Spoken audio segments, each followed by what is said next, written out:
Boa noite, bem-vindas, bem-vindos ao nosso terceiro Vila Conversa. A Melina é bióloga, ela é doutora em Ciências de Educação, ela trabalha com formação de professores na Argentina, até recentemente coordenava a área de Ciências do Ministério da Educação e trabalha atualmente num curso, em cursos de formação na Universidade de San Andrés. Uma das nossas professoras faz um dos cursos dela online, a professora do Fundamental 2, a Ana Carolina. Ela recentemente lançou um livro que ainda não tem tradução em português, Guia para Criar Filhos Curiosos. É muito interessante a abordagem que ela traz aqui. E ela nos trouxe um capítulo em PDF. Uma das coisas aqui, a gente traduziu, uma proposta que ela vai ter que está no livro, a gente traduziu para vocês terem aí uma oportunidade de uma dinâmica interessante, mas depois eu vou passar para todas as famílias da escola. O PDF que ela nos deixou, tá bom? Ela começa 2 dias de trabalho com a equipe da Escola da Vila. Amanhã ela tem uma oficina com a nossa equipe da Educação Infantil, Fundamental 1. Depois, no período da tarde, com toda a coordenação, orientação, formadores. E no sábado, uma jornada de trabalho com a equipe de professores, coordenadores da Vila, da Viva, da Parque, de um monte de escolas, além dessas, um tantão de escolas que fazem parte aí de um grupo do Centro de Formação da Escola da Vila. Muito obrigada. Estoy muy feliz de estar aquí con ustedes. Soy Melina Furman, trabajo hace muchos años, hace unos 20 años, con escuelas, con profesores, formadores de profesores, pero hace 7 años soy madre de gemelos, mellizos, decimos, son diferentes, dos meninos. Y en estos años de ser mamá y educadora, empecé a sentir que muchas ideas, grandes ideas de la educación, de la psicología, de las neurociencias, que son muy conocidas, que se saben hace mucho tiempo, son muy útiles, nos dan buenas pistas para pensar la crianza y cómo acompañar el aprendizaje de nuestras crianzas en casa, además de en la escuela, y que valía la pena compartirlas. Y entonces escribí ese libro que está ahí y empecé a trabajar no solo con maestros, sino también con pais y mais, pensando en que la gran decisión que a veces sentimos que tenemos que tomar en casa es a qué escuela mandamos a nuestros hijos, a qué escuela elegimos. Y por supuesto que es una gran elección, es un tema grande. Pero creo que no siempre somos conscientes, nos damos tanta cuenta de que el amor por el conocimiento, el vínculo con el saber, las ganas de aprender, se construyen no solo en la escuela, sino también en casa, en lo que hacemos, en los pequeños detalles, en los juegos, en las actividades que hacemos con nuestros hijos todos los días. Y ahí hay un enorme terreno de oportunidad para despertarles el amor por aprender, sostenerlo, ayudarlos cuando las cosas no les gustan o se ponen difíciles. Pensar qué hacemos con la tecnología, con las pantallas. Hay muchas decisiones que uno toma de educación todos los días que son mucho más grandes que a qué escuela los mandamos. Y de eso vamos a hablar ahora. Entonces les quiero contar algunas cosas que sabemos de la investigación académica, científica, que sirven para pensar cosas para hacer todos los días. Y la idea es ponernos también a trabajar, que se lleven herramientas en la caja más llena, más cosas para probar, más ideas y más propuestas para hacer en familia. ¿Vamos? Vamos a comenzar entonces con un ejercicio de imaginación. Y les voy a pedir que se imaginen sus hijos como adultos, como personas mayores, grandes, y piensen cómo les gustaría que ellos fuesen, cómo querrían que fueran. Piensen en una lista de características, por ejemplo, curiosos o buenas personas, o hagan una lista si quieren o piensen en una lista mental de atributos de sus hijos o hijas, hijos de adultos. Piénsenlo. ¿Qué pensaste? Da mais velha, tem 11 anos, eu imagino ela muito cientista, muito dedicada a explorar coisas para conhecer. Ok, entonces exploradora, Sí. dedicada a explorar cosas. Muito interessada. ¿Qué más? A ver, sigo, ahora me seguís contando. ¿Qué otra característica? Entonces, exploradora, ¿no? Dedicada. Contestador. ¿Qué sería? A ver, contame más. Não aceita as informações como elas são. Ajá. Analisa, contesta. Perfecto, que contesta, que tiene una opinión propia. Genial. ¿Qué más? Corajosos. Corajosos. ¿Para qué? Ter coragem para mudança. Ujú. Para enfrentar un mundo que va a estar cambiando, para un proyecto de vida. Corajosos. Para enfrentar os Para enfrentar obstáculos. Genial. ¿Qué más? Para mim, eu penso que ele já tem um pouco disso, mas eu gostaria que ele reafirmasse de achar que não existe somente uma resposta. Ajá. Parecido, ¿no?, a esto de contestar y que no acepten una respuesta, que busque otras. Exatamente. Genial. Muy bien. ¿Qué más? Razoável, razoável, no sentido de Razonable. Ah, perfecto. que o mundo está muito polarizado hoje em dia, Ajá. então falta um pouco de razoabilidade para interpretar. Con razón, que pueda tener pensamiento crítico, hacer puentes, no polarizado. Necesitamos mucho de eso. Genial. ¿Qué más? Pensan.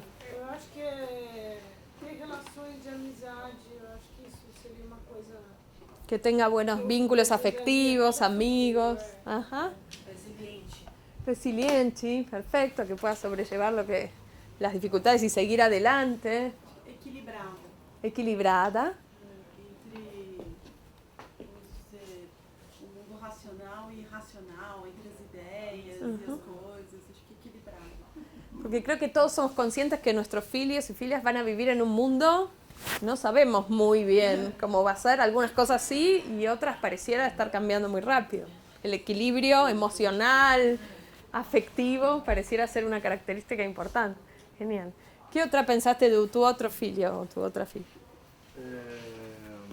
Eu imagino que ele não vai aceitar as respostas. Na verdade, acho que ele não vai ser muito buscador de respostas. Acho que ele vai ser um pouco mais, como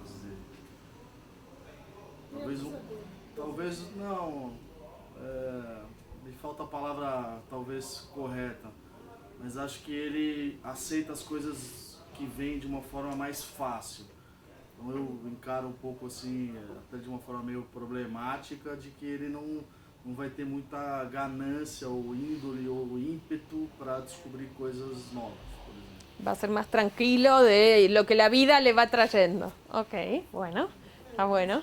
¿Qué más? ¿Qué más desean? Ele fosse uma pessoa boa. Ajá. Vontade de ajudar o Boa, ayudar a los otros, solidario. Buenísimo. ¿Qué más? também, né? Sensitivo. Eu queria complementar Sí. o que ela falou também, de ter gestão emocional, que eu acho que é o mais importante. Equilibrar, né, o conhecimento Ujú. com a gestão emocional. La propia gestión emocional. Excelente. ¿Y qué decías aquí? Respeito, acho que ter respeito. Respeto. ¿Por qué? ¿Respeto por? Respeito pelo outro, respeito pela tua opinião, respeito pela diversidade, pelas diferenças, tem que ter respeito. Genial. Excelente. ¿Qué más? ¿Algo que no hayamos dicho? Feliz, claro, ¿no? Uno quiere que sean felices. Este es el momento de desear, después vemos. Ahora es fácil, así que decimos felices, queremos que la pasen bien en la vida. Que sejam adultos seguros. Que sean seguros de sí mismos. ¿Se sintieron reflejados en las respuestas de los otros? Hay como un clima de época, ¿no? Y yo vengo haciendo este ejercicio en distintos países, incluso en distintas audiencias, y siempre la lista es bastante similar, bastante coincidente. Todos queremos hijos que cuando sean adultos se valgan por sí mismos, gestionen sus emociones, se vinculen con otros, tengan pensamiento crítico, sean curiosos, sigan aprendiendo.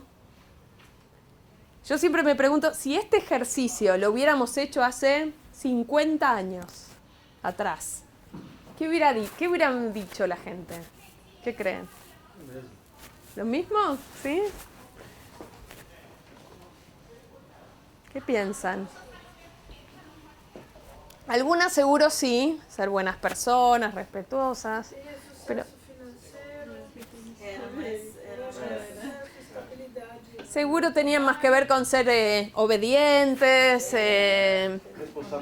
responsables, ser... Talvez fosse uma mulher casada. Ajá, que no es que ahora no querramos eso, queremos que sean respetuosos, responsables, pero creo que hoy como generación tenemos un foco más puesto en esto de poder darles herramientas para su propio proyecto de vida, que puedan elegir. Por lo menos eso es lo que muchos de nosotros estamos coincidiendo. Entonces, la gran pregunta es si nos imaginamos ese futuro,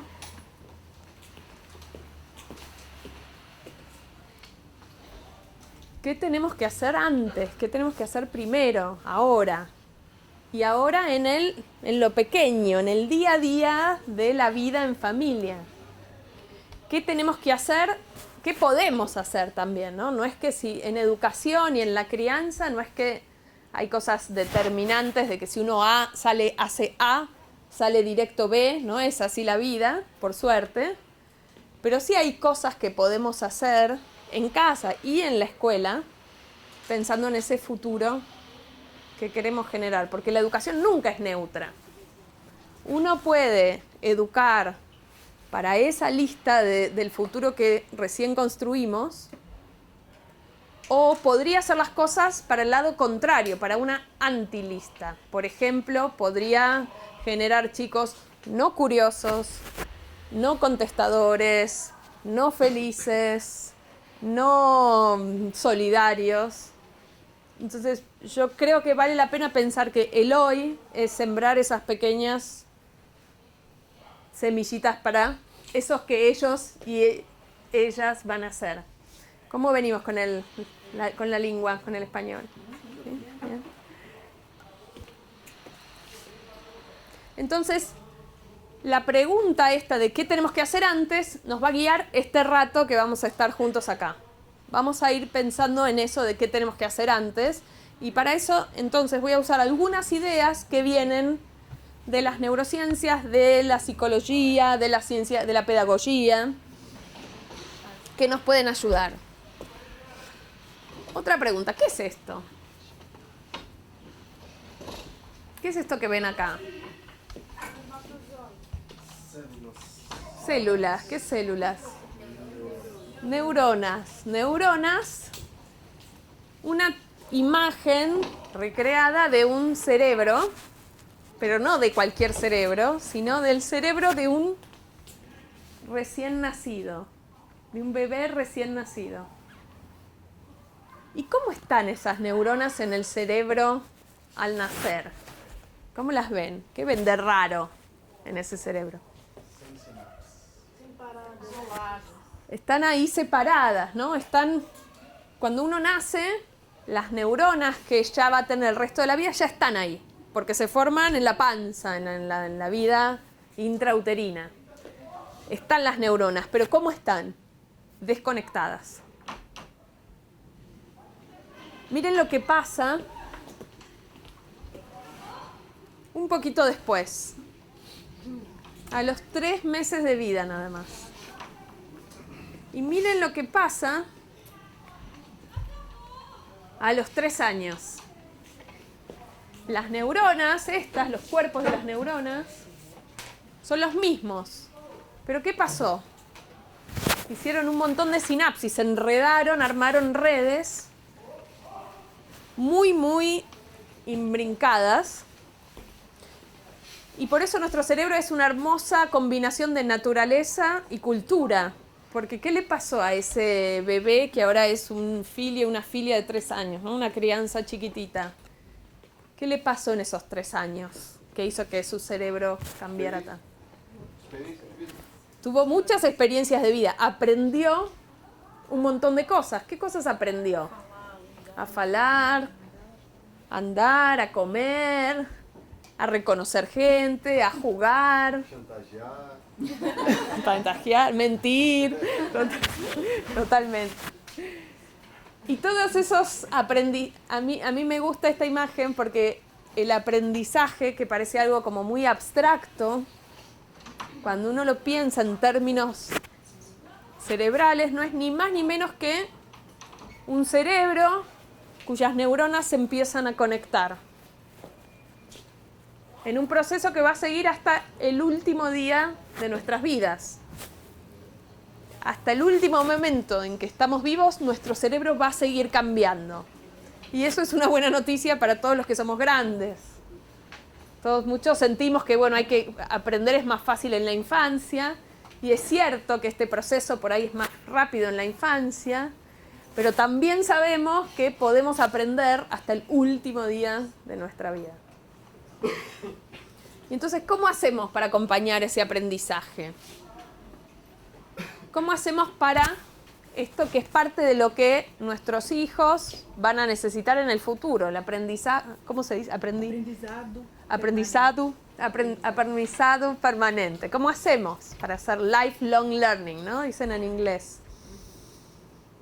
Esto que nosotros necesitamos, pero ellos van a necesitar mucho más, porque probablemente sus trabajos van a cambiar, la tecnología va a cambiar, van a vivir en un mundo donde lo mejor que podemos darles es la capacidad de aprendizado permanente.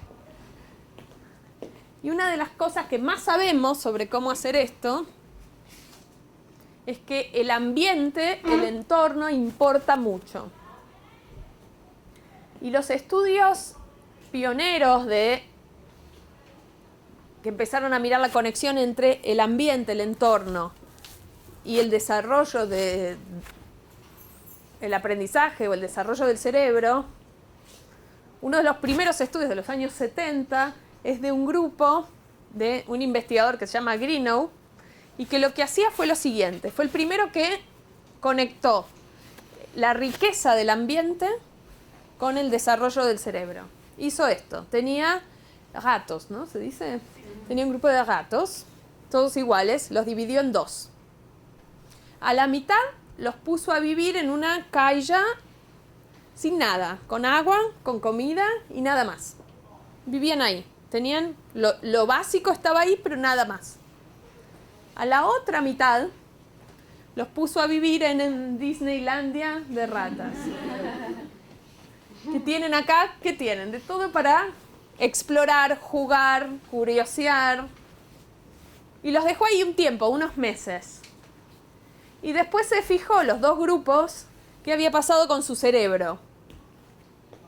¿Y qué habrá encontrado? ¿Qué creen que encontró?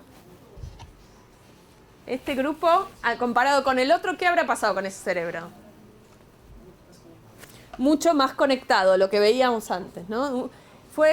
Ahora es algo que lo sabemos hace tiempo, pero fueron los primeros que encontraron la conexión directa entre un ambiente rico en estímulos y el desarrollo cerebral. Los que habían estado en el Disneylandia tenían un cerebro mucho más conectado, enredado, más grueso, y no solo eso, sino que su comportamiento era distinto. Eran más juguetonas, jugaban más, curioseaban más, estaban más activas que las otras que están en un entorno más pobre, menos rico en estímulos. Entonces, primera gran lección que sabemos es que la riqueza del ambiente, la riqueza en estímulos del ambiente, importa mucho. Y esto, que se empezó a estudiar en modelos animales, ¿no? Estos entornos cognitivamente estimulantes. Se sabe hace rato, lo sabemos hace rato todos los que trabajamos en escuelas o los que hacemos investigación en escuelas. Elinor Duckworth es una canadiense muy pionera en la educación constructivista, que es aquí, ¿no? Uno de los pilares de esta escuela, de Escola da Vila. Y lo que ella investigó con muchos alumnos fue lo siguiente. Tenía escuelas con muchos alumnos y a la mitad los hacía trabajar de manera tradicional, normal, ¿no? Así, escuchando, el otro les habla, nada más.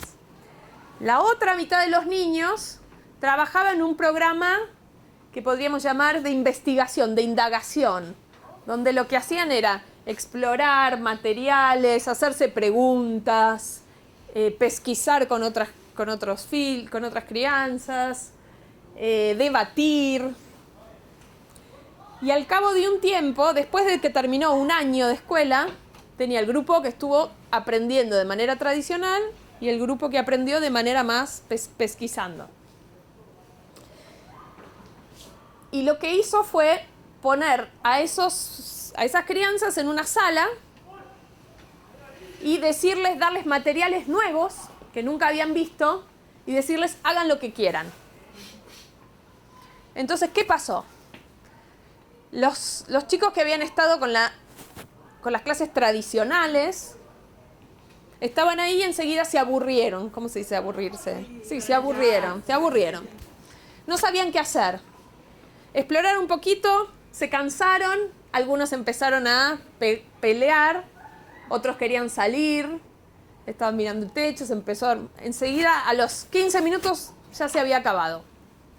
Los otros chicos, los que habían trabajado en un ambiente más rico en estímulos, con actividades de pesquisa, con preguntas, lo que ella encontró fue todo lo contrario. Esos chicos, con esos materiales nuevos, tenían un montón de, lo que ella llama ideas maravillosas. Un montón de ideas nuevas de qué hacer. Se les ocurría qué hacer, colaboraban, trabajaban entre ellos. Cuando pasaron los 40 minutos, los chicos no se querían ir. Esta es una investigación de tantas que muestra que la creatividad no es algo que traemos de nacimiento, sino que se enseña y se aprende. Que estos chicos en un entorno más rico eran más contestadores, más preguntones, más creativos. Y de vuelta, esto es en la escuela, ¿no? Pero estamos pensando qué entornos ofrecerles a los chicos para generar pensamiento curioso. Entonces, si ustedes tuvieran que decir, ¿qué tiene un entorno cognitivamente estimulante?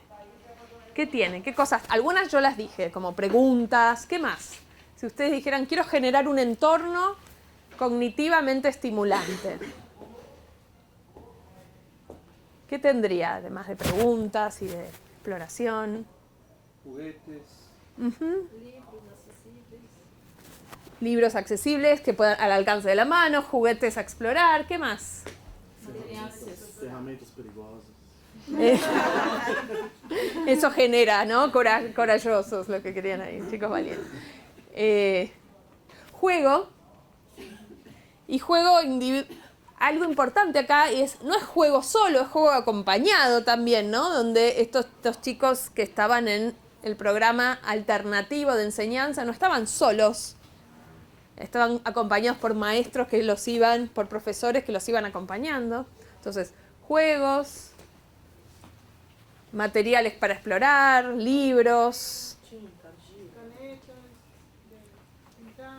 Ajá.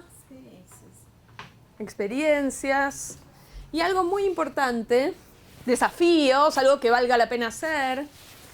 Y algo muy importante que es la tolerancia al error.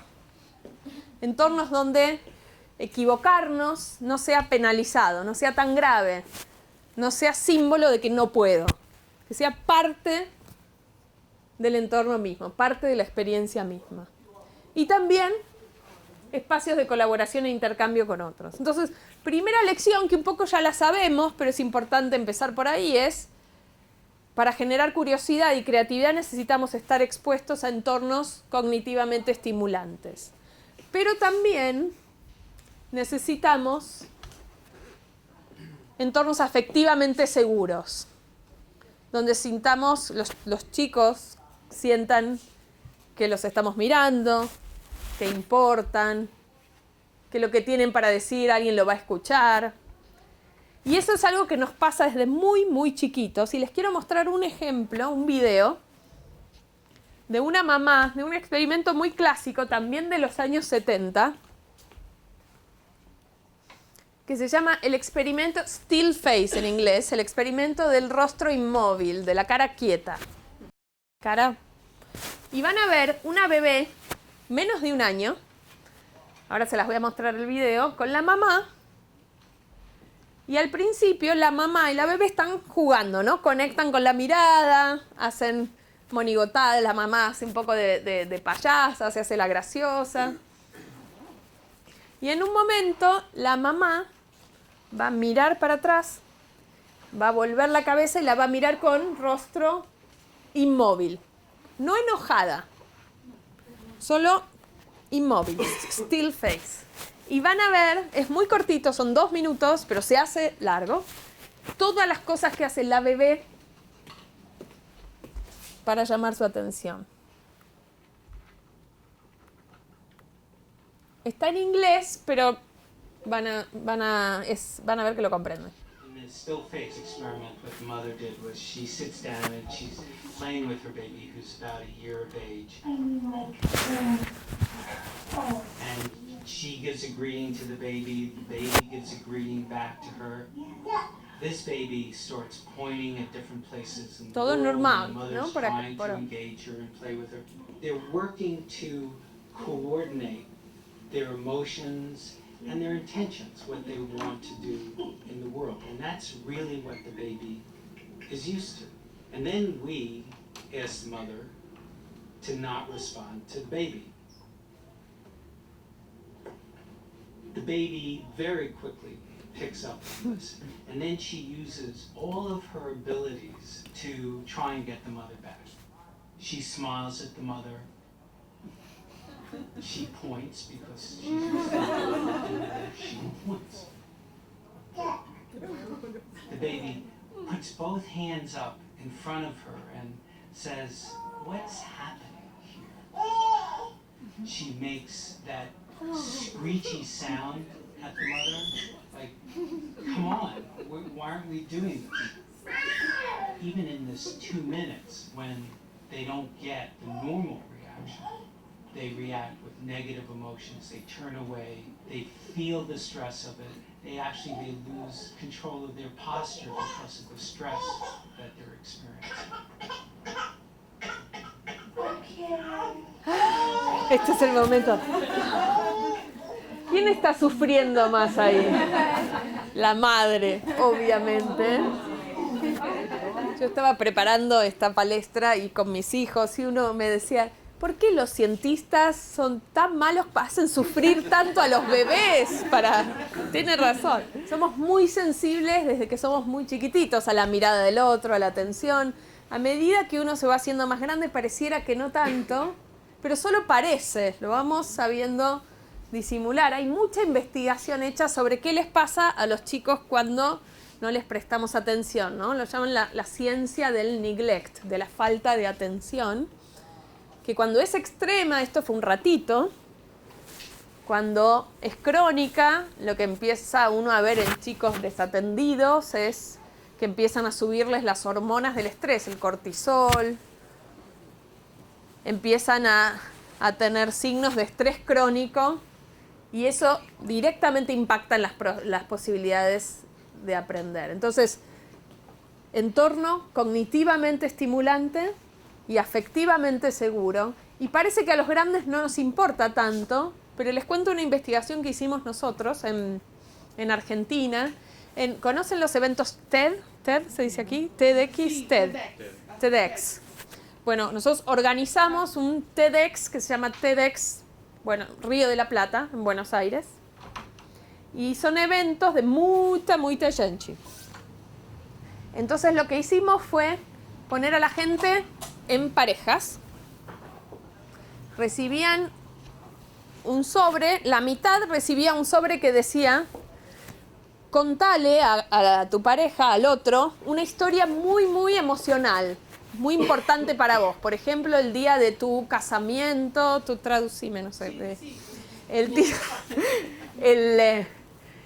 Cuando murió alguien que te importaba, cuando te fuiste de un viaje, algo importante para vos, contáselo al otro. El del otro lado, la mitad tenía un papel que decía, escuchá normal. La otra mitad tenía un papel que decía, cuando el otro te hable, mira el celular. No importa lo que te esté contando vos, mira el celular, no le des mucha atención, mira el celular. Y entonces ahí hicimos el experimento. De hecho, a mí me tocó con alguien que miraba el celular. Yo sabía el experimento y me dio tanta rabia que el otro miraba el celular que estaba enojadísima. Y al final les preguntamos a los que habían contado la historia, les hicimos una encuesta, unas preguntas. Las preguntas eran dos. La primera era, ¿cuán interesante te pareció la otra persona que te escuchaba? Y ahí lo que pasó fue normal. Las personas que habían tenido una persona que miró el celular, ¿qué habrán dicho? ¿Que eran interesantes o no?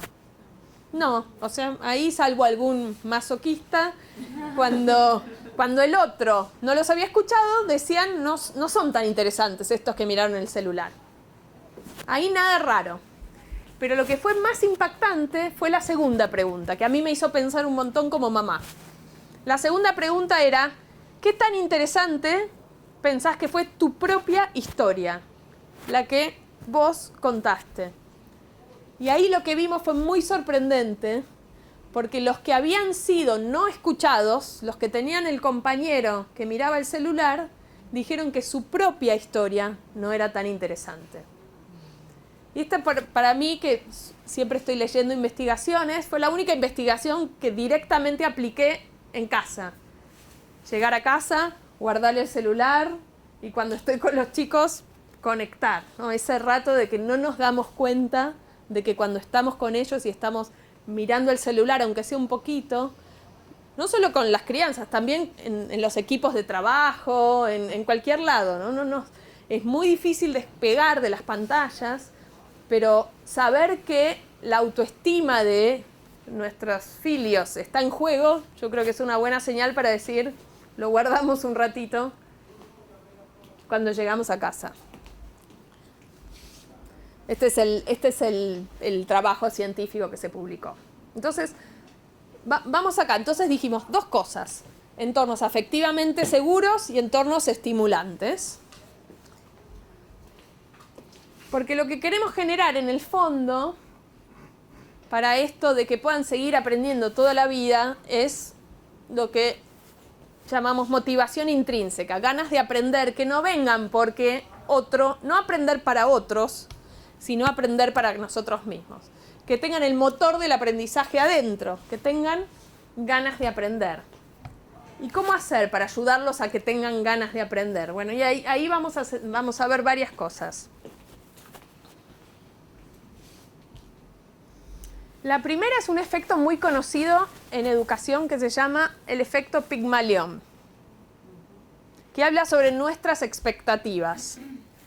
Pigmalión es este señor que está acá dibujado, un griego, escultor, que hizo esta escultura muy hermosa, de una mujer muy hermosa, y se enamoró.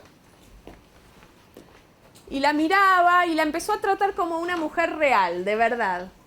Y tanto la trató, tanto creía o esperaba que fuera una mujer real, que la diosa Venus llegó a la Tierra, se compadeció y la transformó en una mujer de verdad. El efecto Pigmalión habla de cómo nuestras expectativas, positivas o negativas, moldean a los otros. Y hay una investigación que se hizo en escuelas muy famosa que se llama Pigmalión en el aula. Y lo que vieron los investigadores hicieron lo siguiente. En una escuela con muchos chicos, les tomaron una prueba, una evaluación de inteligencia, falsa, era mentira, pero a todos les tomaron una evaluación de inteligencia. Y después a los profesores les dijeron, esta mitad de acá son muy inteligentes, les fue muy bien en la prueba. Era cualquiera, ¿no? Al azar. Estos otros, no muy inteligentes, no les va a costar este año. Y se fueron. Y a final del año volvieron y vieron cómo les había ido a los alumnos que los profesores consideraban inteligentes y cómo les había ido a los que no. ¿Y qué habrán visto? ¿Qué creen que vieron? ¿A quiénes les habrá ido mejor? A los inteligentes. A los inteligentes, ¿no? Falsamente inteligentes. Y cuando fueron a ver por qué a los que les habían dicho a los profes que eran inteligentes les iba mejor, lo que vieron es que los profesores con los que consideraban, con los que tenían altas expectativas, con los que consideraban inteligentes, hacían un montón de cosas. Los ayudaban más, cuando no entendían algo, les repreguntaban y los acompañaban hasta que entendieran, porque no consideraban que era porque no eran inteligentes, sino porque tenían que ayudarlos en eso específico. Los tomaban más en cuenta, les hacían saber que los consideraban inteligentes, y a los otros, obviamente, no. Entonces, esto es una primera cosa que sabemos de todos los ámbitos, y es nuestras expectativas, lo que proyectamos, importa. Cuánta confianza les tengamos a los chicos, o cuán poca, aunque no lo hagamos adrede, a propósito, se nota, se transpira. Se nos nota si confiamos o no en nuestros hijos. Ahora bien, todos nos damos cuenta de que a nuestros hijos algunas cosas les cuestan más, o les va mejor, y otras menos. Entonces, ¿cómo hacemos para valorar lo que nuestros hijos saben? ¿Cómo hacemos para tener expectativas altas cuando la realidad a veces es que no es que todo les sale bien? Y ahí creo que algo importante, o a mí me ayuda mucho, es pensar cómo entendemos la inteligencia. ¿Cómo definimos la inteligencia para desde ahí empezar a tener expectativas altas con nuestros hijos? Y sobre esto hay mucho dicho, mucho pensado. Vamos a hacer otro pequeño juego, que es con la pregunta de ¿qué es ser inteligente? Que esto ha cambiado mucho a lo largo de la historia, las miradas sobre la inteligencia fueron modificándose. ¿Qué es ser inteligente? Les voy a preguntar, a ver, ustedes me van a decir. ¿Quién de esas fotos consideran que es más inteligente? ¿Conocen a todos? Sí, ¿no? Madonna, Steve Jobs, Neymar, Frida Kahlo, Einstein. Que es difícil, ¿no? ¿Cómo hacemos para definir? ¿Qué dirían? ¿Hay alguno que para ustedes no sea inteligente, otros sí? Si uma das métricas é dinheiro, ¿Solo de dinero? fica tal. Se Eso uma es, delas é esse, bueno, además de éxito, pero ¿qué piensan? Dale. Tenho que pensar no sinônimo. Não consigo diferenciar quem é mais inteligente, mas me parece que todos eles são brilhantes. Ajá. Em cada área específica, mas conseguem ser brilhantes. Uh-huh. Y lo que decís es muy importante porque hasta hace no muchos años todavía la inteligencia se medía con el coeficiente intelectual. Es un test y que uno lo toma y hay preguntas, ahora les muestro. Y si te da 100 es que sos normal, promedio para tu edad. Si te da más de 100, por ejemplo 120, es que estás por arriba de los de tu edad, es por edad. Si te da 80 o si te da menos de 100, estás por abajo, ¿no? Te compara con la gente que lo tomó a tu edad. Pero si uno mira las preguntas, miren, les voy a mostrar ejemplos. ¿Cuál de las palabras mostradas a seguir a más próxima en sentido a palabra tranquilizador? Compasivo, reconfortante, explicativo, intrometido. No quiero que la hagan, pero... O serie de figuras. ¿Cuál figura da fila inferior completa lógicamente o cuadro como punto de interrogación na fila superior? ¿Qué están evaluando estas preguntas? Raciocinio lógico. Y la primera, también lógica y lenguaje, ¿no? Y hasta hace poco tiempo, por lo menos había consenso de que ser inteligente es ser bueno con los números y ser bueno con las palabras, con el razonamiento verbal. Y esto es interesante porque muchos que tienen otros tipos de fortalezas, yo tengo muchos amigos artistas, por ejemplo, y todos se sintieron no inteligentes en la escuela. Que hoy les va muy bien en sus trabajos. Y lo mismo con, por ejemplo, gente que es muy buena resolviendo problemas con el cuerpo, ¿no? Bailarines, deportistas. Nuestra mirada sobre la inteligencia importa mucho en cómo nuestros hijos se van a ver a sí mismos. Y ahí yo creo que vale la pena abrir la mirada y tomar un paradigma que ya tiene muchos años también, viene de los años 80, por ahí lo escucharon nombrar, que es el de las inteligencias múltiples. Lo propuso un investigador de la Universidad de Harvard que se llama Howard Gardner. Y él, mirando muchos casos, hay polémica de si son 8, 9, 5, no importa, pero me parece que lo interesante de lo que él trae es que son muchas, no es ser bueno en la escuela, buen alumno tradicional. Y él dice hay distintas inteligencias. Está la lingüística, que es la que mide el IQ, no, IC lo llaman, ¿y qué? La lógico-matemática. Pero también hay otras, no tradicionalmente concebidas como inteligencia. Por ejemplo, la cinético-corporal, que tiene un deportista que resuelve un problema con el cuerpo, por ejemplo, ¿no? Un bailarín, un deportista, un coreógrafo. La espacial, que puede tener un arquitecto, alguien que resuelve cuestiones espaciales, un artista. La musical, la naturalista, que tiene que ver con esa mirada más científica de encontrar patrones en las cosas diversas. Y estas dos, que son muy interesantes porque hasta hace no tanto se consideraban parte de la personalidad, no inteligencias, que son la interpersonal, la capacidad de hacer buenos vínculos, y la intrapersonal, que es la capacidad de autoconocimiento. Por ejemplo, gestionar las propias emociones o tener resiliencia o saber qué nos hace bien y qué no. Y a mí me parece interesante esto porque hay mucha investigación que muestra que no son solamente parte de la personalidad, sino que se pueden trabajar, que se pueden fortalecer en casa y también en la escuela. Entonces, lo que vamos a hacer ahora es un ejercicio que, con una parte de una página de este libro, con la pregunta de qué podemos hacer en casa, bien concreto, en todas las cosas cotidianas, para ayudar a desenvolver las distintas inteligencias. Y entonces vamos a hacer un ejercicio de, pónganse de a 3, por ejemplo, grupitos pequeños, y marquen, o hay para todos, cada uno lo puede hacer, hagamos así, cada uno primero lo hace solo. Y después se juntan y conversan un poquito. Marquen en la lista, lo que van a ver en esta lista es las distintas inteligencias e ideas para trabajarlas, para desenvolverlas. Marquen 2 cosas que ustedes ya hacen en casa. Y marquen también 2 cosas nuevas que gustarían de experimentar, ¿está bien? Y después conversamos, vamos a repartir.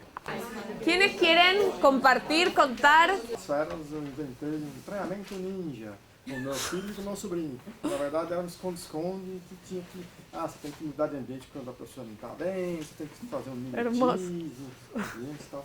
Então isso estimulou bastante para aprender a se esconder, a inventar. Entrenamiento ninja, me encantó.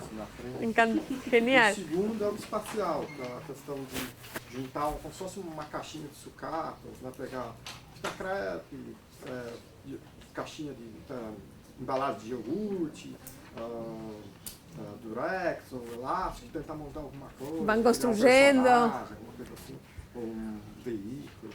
Agora, o que eu gostaria de praticar mais, lógico, matemática, porque apesar de ser formado em economia, que é uma ciência humana, mas usa muita matemática, eu pratico muito pouco isso. Incrivelmente, eu pratico muito pouco. Interesante, porque ahí tenés una oportunidad. Porque como nós moramos numa cidade muito cinza, muito ruim, que é São Paulo, eu sinto muita falta disso. Eu sou do interior, a cidade tem muito verde, então eu sinto muito falta disso, de bicho, de subir no pé comer goiaba, andar descalço na grama. Isso em São Paulo é bem difícil. Sí, como que hay que buscar cuándo, ¿no? Algunos momentos y para uno es importante. Claro. Gracias.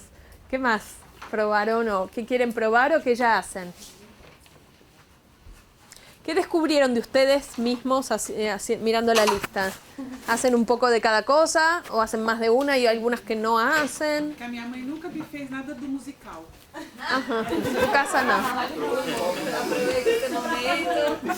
Que mi mamá no fez nada do musical. Uno empieza a pensar, ¿les pasó pensar en sus propios padres? ¿Qué hacían con ustedes en la infancia?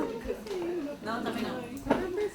A veces cuando hago este ejercicio muchos me dicen, ay, me doy cuenta, percibo que mi mai hizo todo esto, como qué bien me criaron mis padres, o qué mal, o nunca nada musical.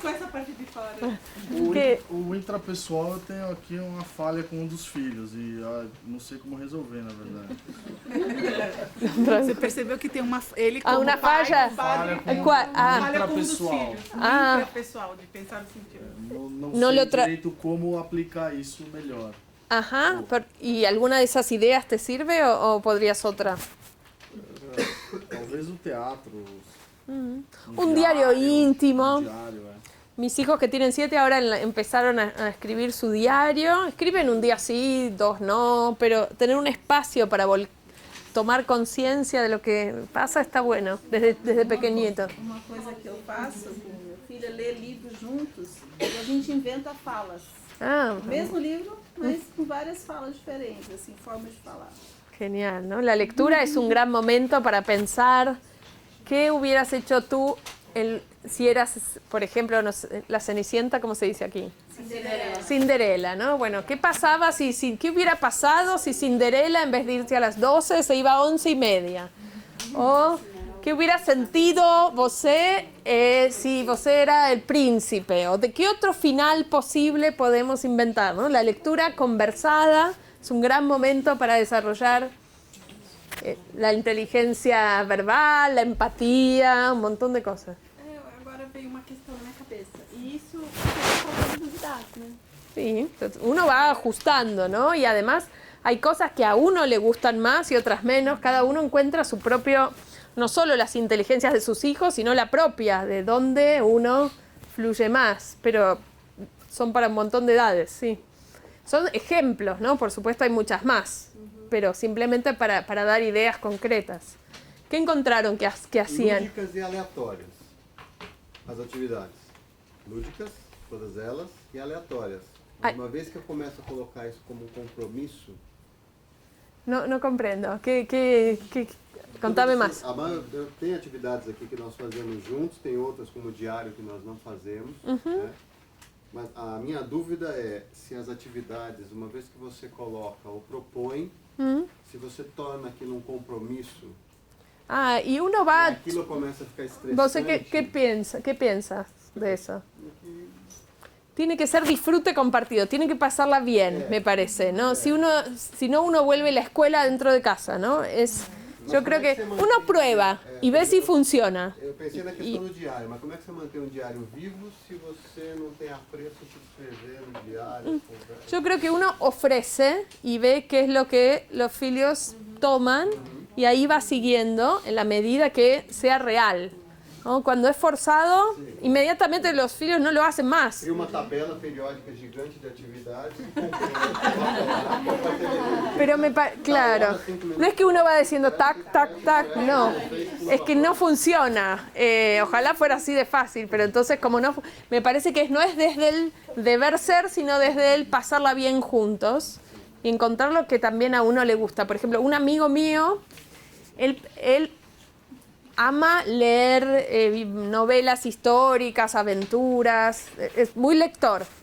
Pero él pensaba que tenía que desarrollar con su hijo la inteligencia tecnológica, más como el robótica. Entonces le compró al hijo un kit muy caro de aparatos, robótica, y el hijo lo odiaba, él lo odiaba, estaban los dos, estaban contando los minutos para que se termine e irse a leer los libros, que era lo que de verdad les gustaba hacer. Y yo, de ese caso, yo creo que hay mucho para aprender, que es, hay que hacer lo que a nosotros nos fluye y a ellos también. Y después, si consideramos que hay algo importante, que no lo podemos trabajar nosotros, bueno, a ver, este amigo lo mandó a un taller de robótica con alguien a quien sí le gustaba la robótica y entusiasmó al hijo. Entonces, también es prestar atención dónde la pasamos bien nosotros, los padres, ¿no? Que también tenemos poco tiempo, estamos trabajando. Entonces, encontrar esos puntos de encuentro entre lo que nosotros disfrutamos y lo que ellos tienen de chispa, ¿no? De interés. Sí. Acho que por isso também a gente fala muito que uma criança precisa de uma comunidade, né? É isso, eu tenho o meu limite como mãe, tem coisas que eu posso oferecer, tem coisas que eu não posso oferecer, que eu não tenho. Então essa coisa de só o pai e mãe para educar é muito ruim também, né? Se tiver a avó, o tio, o primo... Quanta más gente, claro. o vizinho, cada um oferece um pouco mais. Porque senão é isso que dá muito, mais atividades que os pais têm que fazer, depende do gosto, como é que eu vou fazer isso. Então, às vezes, ampliar também, permitir que outras pessoas eduquem os próprios filhos. Exactamente, ¿no? Piensen, y pueden ser amigos, pueden ser...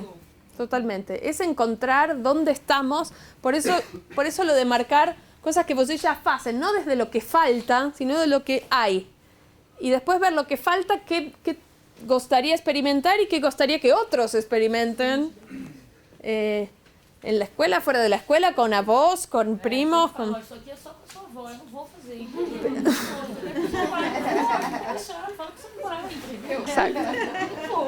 Pero es para mí es estar como con las antenas paradas, con el radar encendido para entender que la inteligencia es algo, un abanico, no es una cosa. Entonces, por un lado, valorar la inteligencia que ya tienen y después ayudarlos a desarrollar lo que les cuesta más, ¿no? Sí, aí. E são situações que você não tem uma necessidade financeira, né? Essas experiências que você pode ter aqui, todas as pessoas podem ter, né? Tendo Claro, exacto. No necesitas comprar totalmente. Eu gosto de andar na cidade, né? E a gente encontra às vezes muitas famílias simples que vão experimentando a cidade. Isso é bonito, né? Quer dizer que é independente de classe social, de ler um livro, de es tener tiempo juntos, conversar, reírse, es ese tiempo. Incluso recuperar los juegos de nuestra infancia, ¿no? ¿A qué jugábamos nosotros de niños? Es pensar cuáles eran los juegos que a ustedes les gustaban cuando eran crianzas, para compartir eso también con los... No hace falta... Esto es importante porque a veces sentimos que si no es con la tecnología, con la PlayStation, a los chicos no les va a gustar ninguna otra cosa. La verdad es que no es cierto. Obviamente la tecnología los chupa. Pero es qué otras cosas podemos proponer complementarias. Y por supuesto, si las proponemos, tenemos que poner la mala noticia, o buena, es que hay que poner el cuerpo con las otras cosas. No es que les doy. Con la tecnología es tomar la pantalla, chao, me voy a hacer otra cosa. Y un rato de eso nos resuelve la vida. Con las otras actividades hay que estar uno jugando en el piso, dedicando tiempo. Pero creo que es tiempo también lindo para nosotros, es encontrar la alegría en ese tiempo nuestro también. Alguien más tenía la mano levantada, sí. Tem uma dúvida. Existe algum trabalho sobre os pais atuais que não queriam ter filhos, acabam tendo filhos e por isso existe essa geração mais voltada para a tecnologia? Justamente porque os pais não querem estar presentes? Yo no conozco, pero no acredito que sea tanto por eso. La tecnología es parte de nuestras vidas, de todos los adultos. Y si uno mira, volviendo a las neurociencias, lo que hace la tecnología con nuestro cerebro, ¿no? ¿Qué pasa cuando en un videojuego pasamos de pantalla o recibimos un premio o un like en las redes sociales? ¿Qué le pasa a nuestro cerebro? Está feliz y lo que le pasa es que hay una partecita del cerebro adentro que se llama el nucleus accumbens, el circuito de recompensa, que libera un neurotransmisor que se llama dopamina, que es el mismo que cuando vemos un plato de un bolo de chocolate, ¿no? Nos da la misma es el neurotransmisor de la motivación. Ahí el mismo lugar donde actúan las drogas adictivas como la cocaína, o sea, misma parte del cerebro que se enciende cuando tenemos una recompensa. La tecnología la activa muy fuertemente y de veras biológicamente es adictiva, pero no toda es igual, ¿no? Entonces, una de las cosas que yo pienso con esto de qué hacemos con los chicos y la tecnología es usar, ¿vieron como el aikido, las artes marciales? Usar la tecnología a nuestro favor, la fuerza del enemigo a nuestro favor. Y entonces, ya que la tecnología está ahí, queremos que vivan con tecnología, hay tecnología que hace a los chicos consumidores, tipo algunos videojuegos, y hay tecnología con la que los chicos son productores, por ejemplo, programar con Scratch o crear una película. Yo creo que es buscar usos de la tecnología donde ellos tengan el rol de creadores y no tanto de consumidores pasivos. O por lo menos algún momento, ¿no? Está bien que vean videos o jueguen a juegos o videojuegos, pero es en qué momento usamos de otras maneras la tecnología que los ayuden a ser creadores. Quiero cerrar con 2 cositas más. Una que creo que es interesante y es cómo ayudamos a los chicos a, cuando algo no les sale, ser perseverantes. Lo mismo nos pasa a nosotros, ¿no? Una de las cosas más difíciles de la vida es la perseverancia. Y hay investigaciones muy interesantes sobre esto. Hay una autora que se llama Carol Dweck, que habló de algo que por ahí oyeron nombrar, que es el growth mindset, la mentalidad de crecimiento. Y lo que ella encontró es que hay personas que tienen mentalidad de crecimiento, growth mindset, y que estas personas, cuando algo no les sale, piensan que el error no tiene que ver con que ellos no son inteligentes, sino con que, bueno, hay algo difícil, hay que seguir intentando, seguir probando hasta que te salga, hasta lograrlo. Mentalidad fija, fixed mindset, es que cuando uno falla, cuando uno fracasa, en vez de decir, tengo que seguir intentando, dice, yo no soy suficientemente bueno y abandono. Entonces la pregunta que ella se hace es, ¿cómo hacer para formar o fortalecer la mentalidad de crecimiento? Y una de las cosas que ella encuentra es que los elogios importan mucho. Entonces, en general, cuando un filio hace algo bien, ¿cómo los elogiamos? ¿Qué les dicen ustedes? Muy bien. Perfecto. Y no les dicen a veces como, sos un genio, bueno, no sé, sos muy inteligente, sos el mejor. Bueno, lo que ella encuentra con muchas investigaciones es que cuando uno elogia el talento, la inteligencia, cuando uno dice, sos un genio, lo que genera es que los chicos, cuando les dicen, sos un genio, a la hora de elegir algo nuevo, eligen algo más fácil, no algo más difícil. Lo encuentran en muchas investigaciones. Les da, por ejemplo, a los chicos problemas de matemática. Cuando los resuelven bien, les dicen, sos muy inteligente, sos un genio en matemática.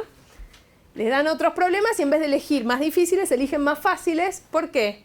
Porque no quieren perder su imagen, su reputación con nosotros o con ellos.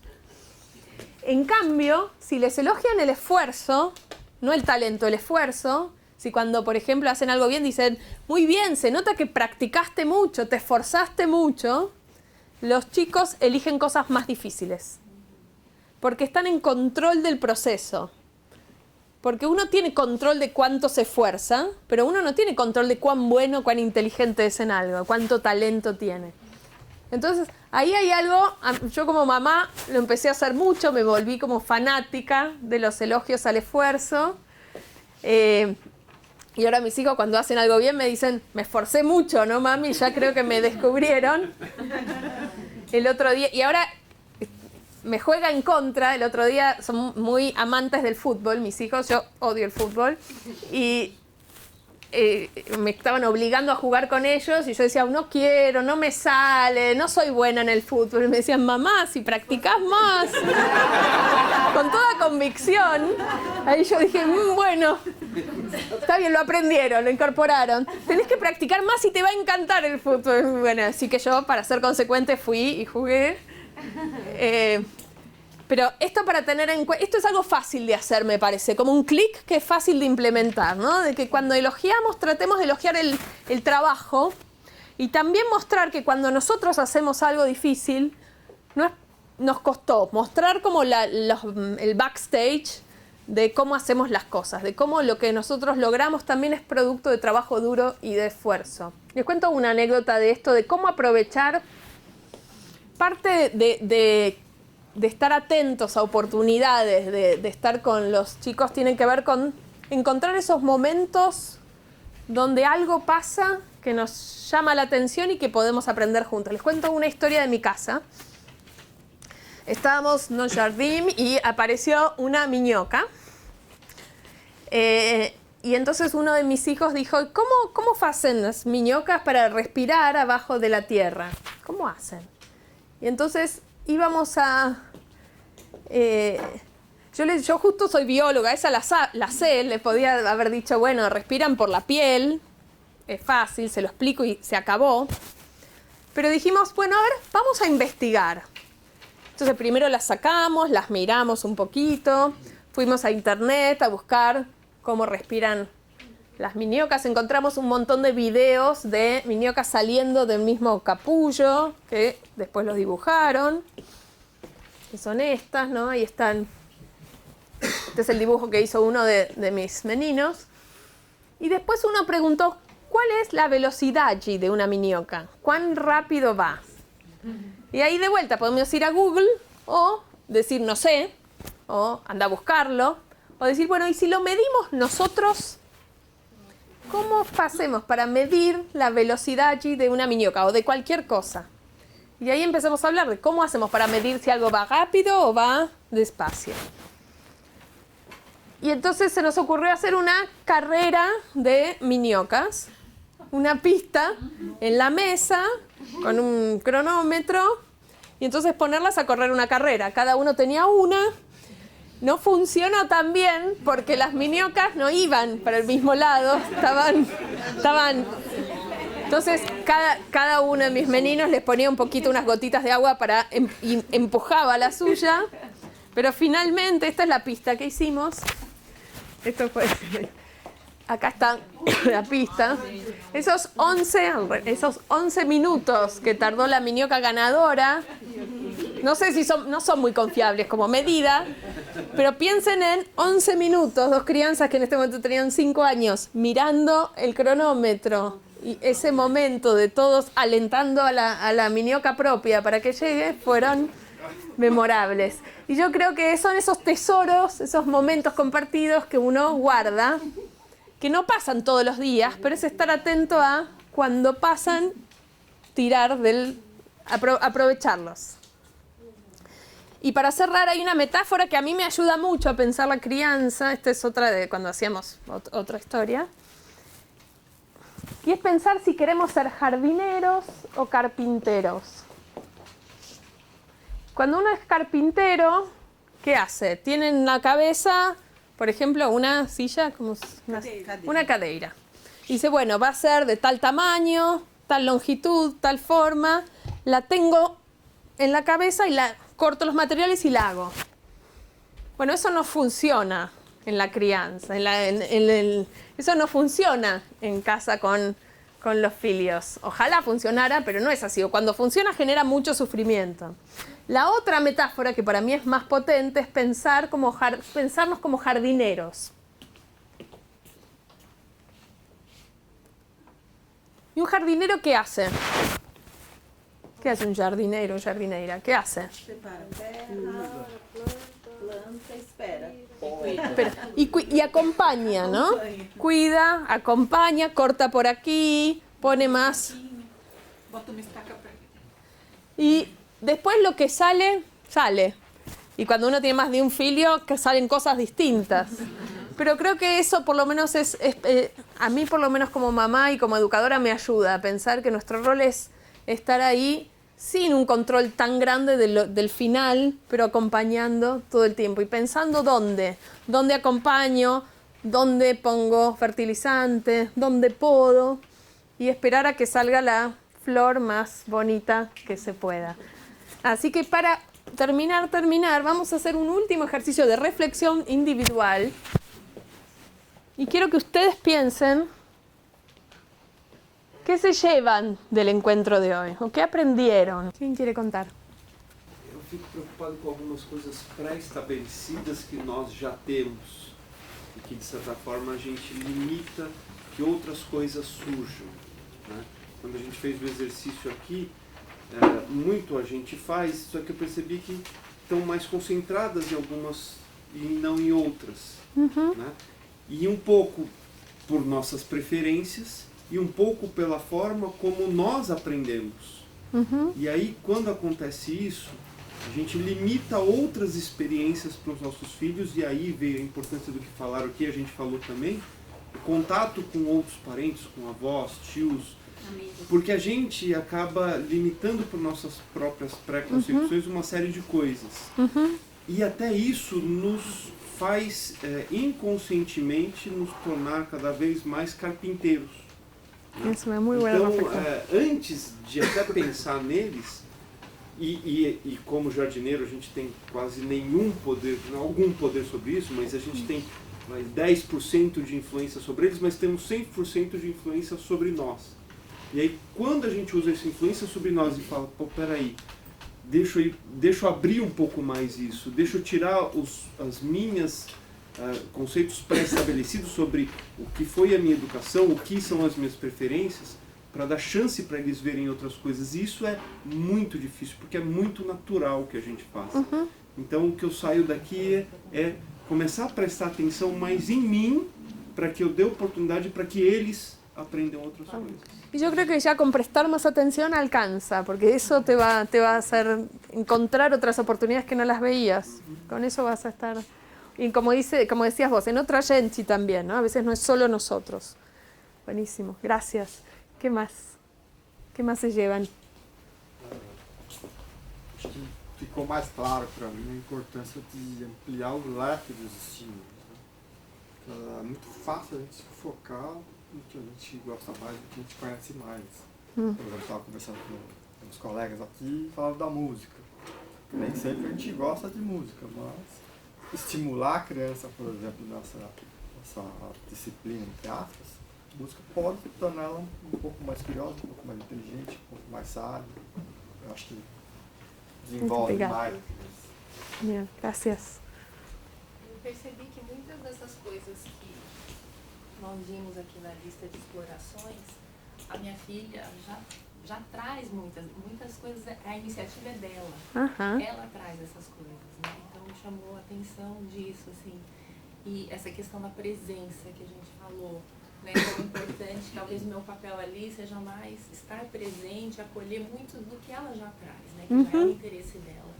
E eu também percebi, senti que eu posso fazer um trabalho melhor em explorar junto com ela essas opções, né? Que o que você falou. Como el de la miñoca, ¿no? Y que es... que ela gosta y tentar explorar que a Y es gente aprender. pode fazer juntas. Y yo creo que nuestros filios nos dan la oportunidad de aprender cosas que nosotros no sabemos, que nunca aprendimos o que estudiamos y no comprendimos en la escuela, en un montón de cosas. Es como abrir una nueva oportunidad para aprender uno, que también es lindo, ¿no?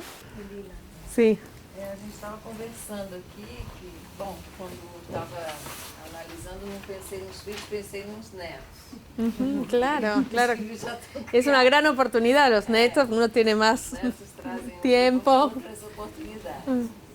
E os netos estão longe, estão morando longe. Sim. Então a gente estava conversando sobre, às vezes, uma situação que parece uma situação que dificulta, ela abre possibilidades. Por exemplo, escrever cartas. Abre-se oportunidade de fazer coisas que você não faria, né, em outra situação. Então, olhar para as situações como oportunidades da gente fazer coisas que não faria, né, também eu acho que é importante.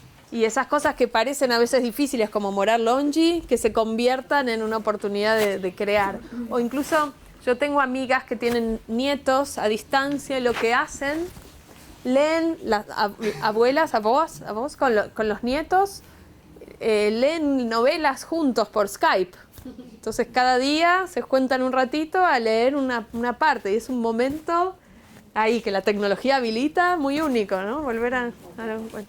Muitas das coisas que foram apontadas aqui está acessíveis a todas as pessoas, né?